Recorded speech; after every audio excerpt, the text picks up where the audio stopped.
அனைவருக்கும் வணக்கம். பாரம்பரிய திருவள்ளுவர் குல வம்சம் பிரசன்ன ஜோதிடர் சுபமாரிமுத்து திருப்பூர்லேருந்து இந்த பதிவு உங்களுக்காக. இன்றைக்கு மிதுன ராசி பற்றி ஒரு ஆதிகால பரிகார பயனுள்ள தகவலாக இன்றைக்கி பார்க்க போகிறோம். இன்றைக்கி ஜாதகத்தில் நம்மளோட 12 ராசியில் இந்த மிதுனம் என்பது ஒரு அற்புதமான ராசி. இந்த மிதுன ராசி என்ன அப்படின்னு கேட்டிங்கன்னா, அறிவு பிறந்த இடம் மிதுனம். இது நம்ம தெரிஞ்சுக்கணும் அல்லவா? மிதுனம் யாருடைய வீடு? புதனோட வீடு. புதன் யார்? அறிவு, கல்வி, ஞானம், வித்தை அனைத்துக்கு சொந்தக்காரர் புதன். அதாவது அந்த காலத்தில் சொல்லுவாங்க, எல்லா விஷயமே இடவிடாத பேச்சு பேசக்கூடியது மிதுனம். இந்த மிதுன ராசிக்கார வீட்டில் பாருங்கள், இயற்கையாகவே ஒரு வாயில்லாத பிராணி ஒன்று எப்போதும் அவங்க வீட்டில் இருக்கும். அப்படின்னு என்ன, ஒரு பூனை மிதுன ராசிக்கார வீட்டில் தான் குட்டி போடும். அது மிதுன ராசிக்கார வீட்டில் எங்கேயோ வளர்த்துவாங்க, ஆனால் நம்ம வீட்டில் குட்டி போட்டு அந்த குட்டியை வளர்த்தி அதை எடுத்துகிட்டு போயிடும். அப்படின்னா பாருங்கள், இதனால தான் மிதுன ராசிக்காருக்கு ஒரு யோகம் என்னென்னா, எப்போவுமே ஒரு ஆராய்ச்சியிலேயே இருப்பாங்க, ஒரு தேடல்லையே இருப்பாங்க. அவங்க வாழ்க்கையில் நான் எப்போ நல்லா இருப்பேன், எப்போ நான் முன்னுக்கு வருவேன், என்னோடய வாழ்க்கை கஷ்டங்களெல்லாம் இப்படியே போயிடக்கூடாது, நம் வாழ்க்கையில் சமுதாயத்துக்குள்ளே யாரும் பேசாத அளவுக்கு நம்ம நடந்துக்கணும், அந்த அறிவை வச்சே அவங்க வாழ்க்கையில் வாழ்வாங்க. அவங்க முன்னோர்கள் எல்லாம் மிதுனமாக இருக்கிறவங்க பாருங்கள், இளமையான தோற்றத்தில் இருப்பாங்க. அந்த காலத்தில் பார்த்தீங்கன்னா, மிதுனம் என்பது புதனோட வீடு. புதன் என்றைக்குமே இளமைக்கு சொந்தம், சனி பகவான் தான் முதுமைக்கு சொந்தம். அப்போ புதனுடைய ராசியில் யார் பிறந்தாலும் அவங்க இளமையாக இருக்கும்னு நினைப்பாங்க. தன்னுடைய உடம்பை, தன்னுடைய உடல் அங்கங்கள் அனைத்தையுமே இளமையாக வச்சுக்கோன்னு ஆசைப்பட்டு அதற்காக அவங்க முயற்சி எடுப்பாங்க. அங்க லட்சணங்கள் எல்லாமே இளமையாகவே அவங்களுக்கு இருக்கும். அவங்களோட முகத்தில் பாருங்கள், தெய்வ சக்தி குடியிருக்கும். அவங்களுடைய கண்கள் பார்த்திங்கன்னா சார்பான ஒரு கண்ணாக இருக்கும். அவங்க முகம் பார்த்திங்கன்னா ரவுண்டான முகமாக இருக்கும். அவங்க தெய்வ அம்சம் பொருந்தியவங்களாக இருப்பாங்க மிதுனத்தில் பிறந்துக்கிறவங்க. அவங்களோட தாத்தா பாட்டியோட ஆசீர்வாதம் மிதுனத்தில் அவங்களுக்கு இருக்கும். அவங்களோட குலதெய்வம் அவங்க எப்போவுமே அவங்க வீட்டில் குடியிருக்கும். அவங்க கும்பலினால் அந்த சாமி உள்ள வரும். தெய்வ காரியங்கள் அத்தனைக்குமே ஆராய்ச்சி பண்ணி அந்த கோவிலை நம்பவே மாட்டாங்க, நம்பிட்டாங்கன்னா கைவிட மாட்டாங்க. அப்படின்னா பாருங்கள், அப்போ இதெல்லாம் தான் வாழ்க்கையில் நீங்கள் தெரிஞ்சுக்கணும். மிதுன ராசி என்ன நினைக்கினா, இந்த உலகத்தவே என்னென்ன நடக்குதுங்கிறத அறிஞ்சுக்கணும்னு சொல்லி மிதுன ராசி என்றைக்குமே அறிவை தேடிக்கிட்டே இருக்கும். அதனால தான் பாடசாலைக்கே போகலினாலும் கூட படித்தவங்களாட்ட பேசுவாங்க.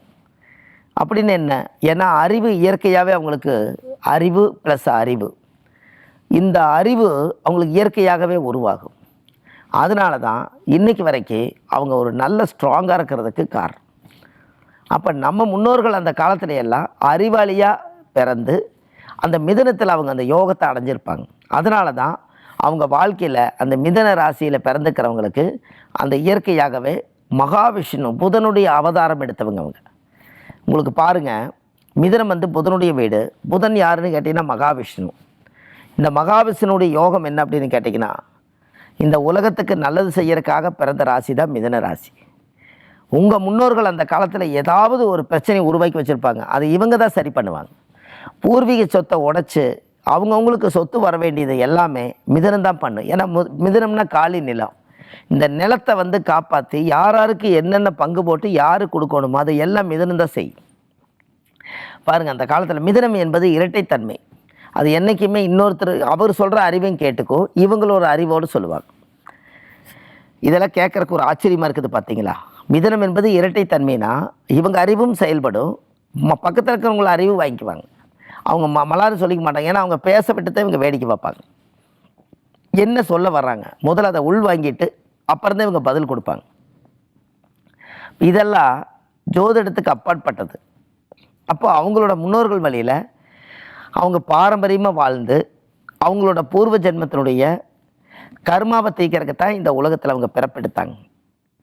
அப்போ இதெல்லாம் தான் அவங்களோட வாழ்க்கையில் ஒரு பெரிய மாற்றத்தை உருவாக்குது. அப்போ தெய்வ சக்திங்கிறது ஒன்று இருக்கா இல்லையா? இதெல்லாம் உங்கள் ஜாதகத்தில் முன்னோர்களுடைய யோக பாவத்தை ரொம்ப அதிகமாக அடைஞ்சவங்க அவங்க தான். அதுக்குள்ளே பாருங்கள், மிருகசீரிஷ நட்சத்திரம் 3-4 பாதம் இருக்குது. அதுக்கடுத்து திருவாதிரை நட்சத்திரம் இருக்குது, அது சிவன் பிறந்தது. அதுக்கடுத்தது புனர்பூச நட்சத்திரம் இருக்குது. அப்போ இதில் ராமர் உள்ளே வந்துடுறாரு. சிவன் உள்ள வந்துடுறாரு. மிருகசீரிஷ நட்சத்திரத்துக்கு முருகர் உள்ள வந்துடுறாரு. அப்போது முருகரும் சிவனும் அப்பாவும் மகனும் உள்ள வந்துடுறாங்க. ராமர் உள்ள வந்துடுறாரு. இந்த மிதுன ராசிக்கார் வீட்டில் ராமர் படம் வச்சு பூஜை பண்ணலாம். அதே போல் திருவாதிரை நட்சத்திரம் சிவன் படம் வச்சு பூஜை பண்ணலாம். அதே போல் மிருகசீரிஷ நட்சத்திரம் பிறந்தால் முருகர் படத்தை வச்சு பூஜை பண்ணலாம். இந்த 3 ராசியும் சேர்ந்து அவங்களுடைய நட்சத்திரத்தில் 3 நட்சத்திரம் சேர்ந்து இந்த 3 தெய்வங்கள் அவங்க வீட்டில் குடியிருந்தாலே மிதனமாக இயங்கும். அப்போ பாருங்கள், இதெல்லாம் தேட கிடைக்காத செல்வம். வாழ்க்கையில் நீங்கள் ஒரு பெரிய லெவலில் வர்றதுக்கு முன்னோர்கள் அந்த காலத்தில் இந்த அறிவு சூழ்நிலைகள் எல்லாத்தையுமே அது யோகமாக கொடுத்துருக்காங்க. அதை நம்ம அனுபவிக்க தெரியணும். அதனால தான் நம்ம இன்றைக்கி வரைக்கும் கஷ்டப்பட்டுட்டே இருக்கிறோமே, அதுக்கு வழிமுறைகள் என்ன அப்படிங்கிறது நம்மளுக்கு தெரியணும் அல்லவா? அதனால தான் மிதுனம் என்றைக்குமே இரட்டைத்தன்மை ராசியாக இருக்கறனால ஒரு வேலையை 2 தடவை செய்யும். ஏன் அப்படி? ஒரு தடவை தப்பு செஞ்சாலும் அதை சரி பண்ணிவிட்டு இன்னொரு தடவை தெளிவாக்கிடும். ஏன்னா மிதுனம் என்பது அறிவு. தப்பு ஃபஸ்ட்டு நடக்கும், 2வது தெளிவாயிடும். இதெல்லாம் இந்த வாழ்க்கையில் நம்ம தெரிஞ்சுக்கக்கூடிய காலம். முன்னோர்களுடைய அந்த காலத்தில் என்னெல்லாம் பாரம்பரியத்தில் உயிரெழுதி வச்சாங்க, எங்கெல்லாம் இடந்தட பூமியெல்லாம் மறைச்சி வச்சாங்க, அதையெல்லாம் தேடுற ராசி மிதுன ராசி தான். ஏன்னா மிதுனமே காளி நிலத்துக்கு சொந்தம். அப்போ அந்த காளி நிலம் இருக்கிறனால டைம் வரும்போது கரெக்டாக அவங்க முன்னாடி நின்று அந்த பாரம்பரியமாக அவங்க செய்துக்கிட்டு இருப்பாங்க. அவங்களுடைய தோற்றமே பார்த்திங்கன்னா தெய்வம்சம் பொருந்தி அந்த வீட்டில் இந்த பிரச்சனையை எப்படி தீர்க்கலாம், அது எப்படி அந்த பிரச்சனையை உடைக்கலான்னு சொல்லி தெளிவான ஒரு முடிவெடுத்து அவங்க வாழ்க்கையில் ஒரு நல்லா இருப்பாங்க. அப்போது இதெல்லாம் தான் வாழ்க்கையில் நீங்கள் தெரிஞ்சுக்கணும். அந்த காலத்தில் வாழ்ந்த முன்னோர்களுடைய யோகமெல்லாம் நமக்கு இந்த காலத்துக்கு சப்போர்ட் பண்ணுறதுக்கு என்ன பரிகாரமோ அதுதான் நம்மளுக்கு வேணும். அப்போது இந்த 3 கோயிலுக்கு நீங்கள் போயிட்டு வரணும் பாருங்கள். முருகர் கோயிலுக்கு போகணும், சிவன் கோயிலுக்கு போகணும், ராமர் கோயிலுக்கு போகணும். மிதுன ராசியில் பிறந்துக்கிறவங்க. ஏன் அப்படின்னா ராசி என்பது ஒரு மண்டலம். அந்த மண்டலத்துக்குள்ளே வாழக்கூடிய 3 தெய்வங்களுடைய ஆலயத்துக்கு போயிட்டு வந்தால் தான் அந்த மண்டலமே அதுக்கு தெய்வம்சமாக இருக்குமா.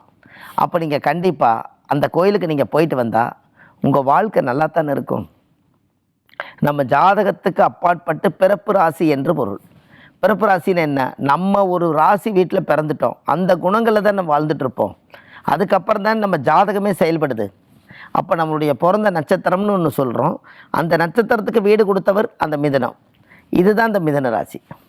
அப்போ மிதுனம் என்பது 3வது வீசாக வருது, 3வது ராசியாக வருது. மிதுனம் என்றைக்குமே 3வது ராசியாக வருது. அப்போ அவங்களுக்கு 3 என்பது குருவோட அம்சம். அதனால தான் அவங்க அறிவாளியாக இருக்கிறதுக்கு அது முக்கியமான காரணம்.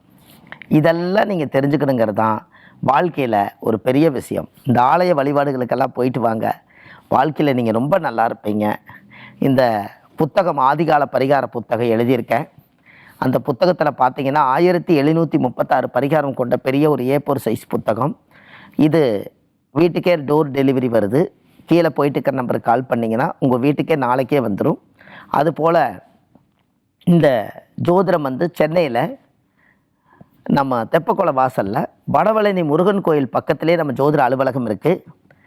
சனிக்கிழமை, ஞாயிற்றுக்கிழமை, திங்கக்கிழமை ஜோதிடம் பார்க்குறோம். மற்ற தினங்கள் திருப்பூரில் ஜோதிடம் பார்க்குறோம். அதுக்கு கீழே போயிட்டு இருக்கிற நம்பருக்கு முன்பதிவு செஞ்சீங்கன்னா உங்களுக்கு அந்த ஜாதகத்தை பார்த்து நீங்கள் வாங்கிட்டு வரக்கூடிய பூ பழ வெத்தலை பாக்கில் பிரசன்னம் பார்த்து சோழி பிரசன்னம், தாம்பூல பிரசன்னம், அஷ்டமங்கல பிரசன்னம், ஜாமக்கோல் பிரசன்னம், இந்த மாதிரி தேவ பிரசன்னம், இது எல்லாம் கண்டுபிடிச்சி உங்கள் ஜாதகத்தை கம்பேர் பண்ணி அதுலேருந்து வரக்கூடிய ஒரு தெளிவான ஒரு யோகத்தை உங்கள் ஜாதகத்தில் எந்த கோயிலுக்கு போயிட்டு வந்தால் உங்கள் கர்ம வினையெல்லாம் குறைஞ்சு வாழ்க்கையில் நல்லா இருப்பீங்கன்னு சொல்லி அதை முறையாக ஜாதகம் பார்த்து சொல்கிறோம். அதனால் இந்த ஜாதகத்தில் நீங்கள் என்னென்ன தோஷங்கள் இருக்குதோ அதை எல்லாமே கண்டுபிடிச்சி அந்தந்த கோவில்களுக்கு நம்ம போயிட்டு வரக்குண்டான வழிகளை ஆராய்ச்சி பண்ணி வச்சுருக்கோம். உங்களுக்கு இந்த ஜாதக ரீதியாக உங்களுக்கு ஒரு நல்லது நடக்கும். பாரம்பரிய திருவள்ளுவர் குல வம்சம், பிரசன்ன ஜோதிடர் சுப மாரிமுத்து. வாழ்வது ஒரு முறை, வாழ்த்தட்டும் தலைமுறை. நன்றி, வணக்கம்.